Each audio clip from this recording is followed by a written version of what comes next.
अस्मद्गुरुभ्यो नमः। अस्मत्परम गुरुभ्यो नमः। अस्मत्सर्वगुरुभ्यो नमः। श्रीमते रामानुजाय नमः। श्रीलक्ष्मीनाथसमारम्भां नाथयामुनमध्यमाम् अस्मदाचार्यपर्यन्तां वन्दे गुरुपरम्पराम्। नमामि सद्गुरुं शान्तं सच्चिदानन्दविग्रहं पूर्णब्रह्मपरानन्दम् ईशमानन्दिवल्लभं सद्गुरु ज्ञानेश्वर महाराज की जय। समर्थ सद्गुरु स्वामी गोविंद देव गिरि भगवान की जय। अनंत श्री विभूषित जगद्गुरु रामानुजाचार्य श्री झालरिया पीठाधीश श्री श्री 1008 स्वामी जी महाराज की जय। हम लोग गीता सार की चर्चा कर रहे हैं।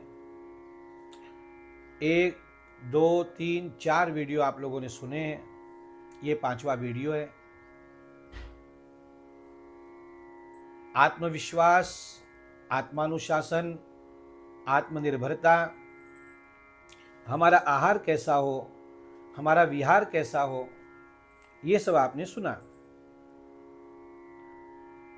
जीवन को और उन्नत बनाने के लिए भगवान गीता जी में कहते हैं, यज्ञ दान तप कर्म त्याज्यम कार्यमेव तत्। इन तीनों का कभी भी त्याग नहीं करना चाहिए। यज्ञ का, दान का और तप का। सृष्टि का सबसे पहला कोई शब्द है तो वो तप है। भगवान ने ब्रह्मा जी को भागवत में जो सबसे पहला उपदेश किया, सबसे पहली बात कही, वो तप है। और फिर ब्रह्मा जी तप करने लगे और फिर आगे की चर्चा है उसमें। तो सृष्टि का पहला शब्द है तप।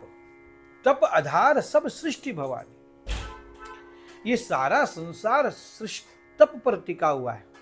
तो ये तप क्या है? तो कहा तपो द्वंद्व सहनम। तप कहते हैं द्वंद्व को सहने। द्वंद्व माने दो। सुख दुखे समे कृत्वा लाभा लाभौ जया जयौ शीतोष्ण सुख दुखेषु। दो की स्थिति को देखो, एक सुख है तो दूसरा दुख है, लाभ है तो उसके साथ हानि है, शीत है तो उसके साथ उष्णता है, मान है तो उसके साथ अपमान है। ये जो द्वंद्व है जीवन में, इस द्वंद्व को सह लेना। जो अपने जीवन में द्वंद्व को सह नहीं सकता, वो सही सही साधन नहीं कर सकता।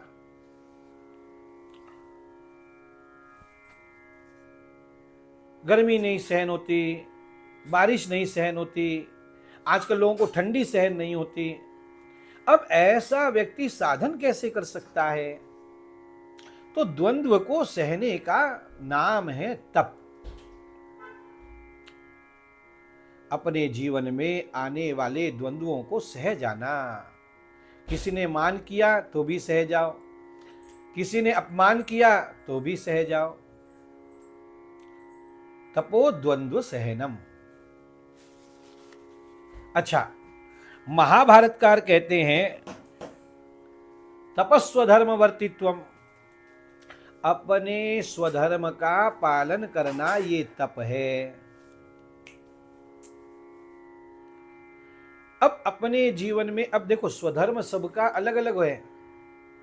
सभी के लिए एक स्वधर्म, एक ही कर्म नहीं कहा गया है। अपने स्वधर्म का पालन करना, अपने कर्तव्य का पालन करना। अच्छा, कर्म करना ही पर्याप्त नहीं है तो कौन से कर्म? विहित कर्म।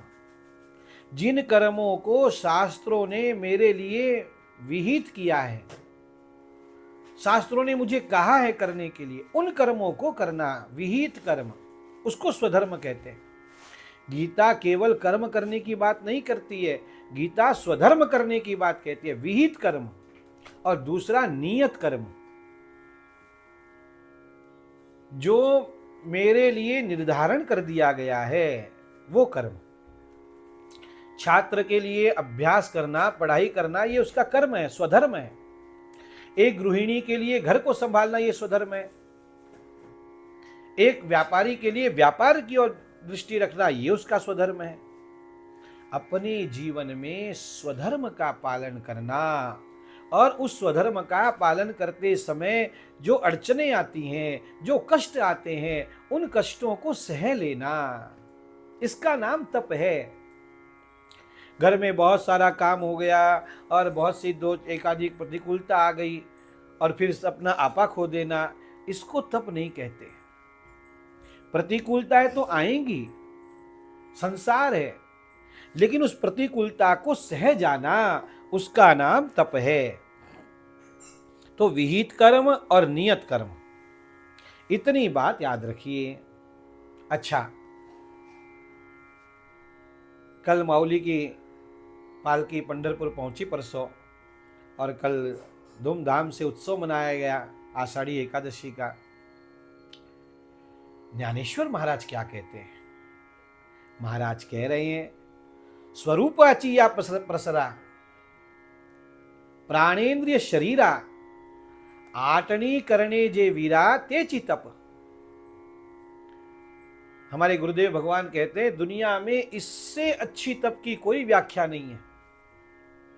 स्वरूपादि प्रसरा, स्वरूपाची ये प्रसरा प्राणेन्द्रिय शरीरा, अपने प्राण, इंद्रिय, शरीर, इनके व्यवहार में जो कष्ट आते हैं उनको सह जाना।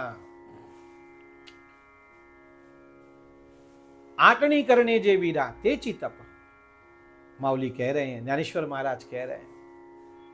इसलिए थोड़ा अपने शरीर को कसना चाहिए, थोड़ा अपनी इंद्रियों पर विजय प्राप्त करनी चाहिए। लाखों वारकरी पैदल जाते हैं पंढरपुर, 15 दिन पैदल चलते हैं। सोचो आप, ये क्या है? ये तप है। हजारों लोग रूणीचे धाम की ओर जाते हैं, पैदल यात्रा करते हैं। कोई बीकानेर से जाता है, कोई जोधपुर से जाता है, कोई कहां से जाता है, कोई बेंगलोर से जाता है। सोचो आप, कितने लोग खाटू श्याम जाते हैं पैदल। अब ये सब भोले भावले लोगों का काम नहीं है, ये सब तप है उनके जीवन का। लोग इनको गलत अर्थ में ले लेते हैं कभी कभी। नहीं नहीं, ये तप है। कितने पांव दुखते होंगे आप कल्पना करो। हम लोगों को थोड़ा सा यहां से 1 किलोमीटर दूर जाना होता तो हम लोग एक्टिवा ढूंढते हैं, स्कूटी ढूंढते हैं। ये तप है। केदारनाथ की यात्रा करना, वैष्णो देवी की ओर चढ़ना, कैसी ऊंची चढ़ाई है केदारनाथ की, ये सब तप है। प्राणेन्द्रिय शरीरा, साधन करते समय इन सब में जो कष्ट आता है उनको सह लेना, इसका नाम तप है। उसका परिणाम क्या होगा? स्वरूप आची अपसरा, जीव अपने स्वरूप में स्थित हो जाएगा। देखो, ये शरीर हमारा स्वरूप नहीं है, हमारा स्वरूप सच्चित आनंद है, वो जीव को प्राप्त हो जाएगा। इतनी सुंदर व्याख्या की है ज्ञानेश्वर महाराज, स्वरूपाची अपसरा। और यही तो प्राप्त करना है, स्वरूप को ही तो प्राप्त करना है। और याद रखो, साधन करते समय आने वाले कष्टों को जो सह नहीं सकता, उसे सिद्धि प्राप्त नहीं होती। इसलिए माउली कह रहे हैं, स्वरूपाची या प्रसरा प्राणेन्द्रिय शरीरा आटनी करने जे वीरा ते चितप। जीव मूल स्वरूप को प्राप्त हो जाता है। वाणी का तप, अमुक पाठ मैं रोज करूंगा, बोल के करूंगा, और जब तक होगा नहीं पूरा मैं चुप नहीं बैठूंगा। बोल कर, कोई 11 राम रक्षा के पाठ करता है, कोई सुंदरकांड का पाठ करता है, कोई रामायण का पाठ करता है, कोई विष्णु सहस्त्र नाम का पाठ करता है, कोई वाल्मीकि रामायण का पाठ करता है, लेकिन नियम तो हो जीवन में। उसका परिणाम ये होगा कि ये जीव अन्नमय, प्राणमय, मनोमय, विज्ञानमय, आनंदमय कोश को पार करके उस परमात्म तत्व को प्राप्त करेगा और अपने स्वरूप में स्थित हो जाएगा। उसके जीवन से मृत्यु का भय चला जाएगा। इसलिए तप करिए, अपने जीवन में तप करिए। भगवान कह रहे हैं यज्ञ दान तप कर्म, तप नहीं छोड़ना कभी। आज इतना ही, अगली वीडियो में आगे चर्चा करेंगे। गोपाल कृष्ण भगवान की जय। अच्छा, एक बात और है, यदि चैनल को सब्सक्राइब नहीं किया है तो सब्सक्राइब जरूर करिए।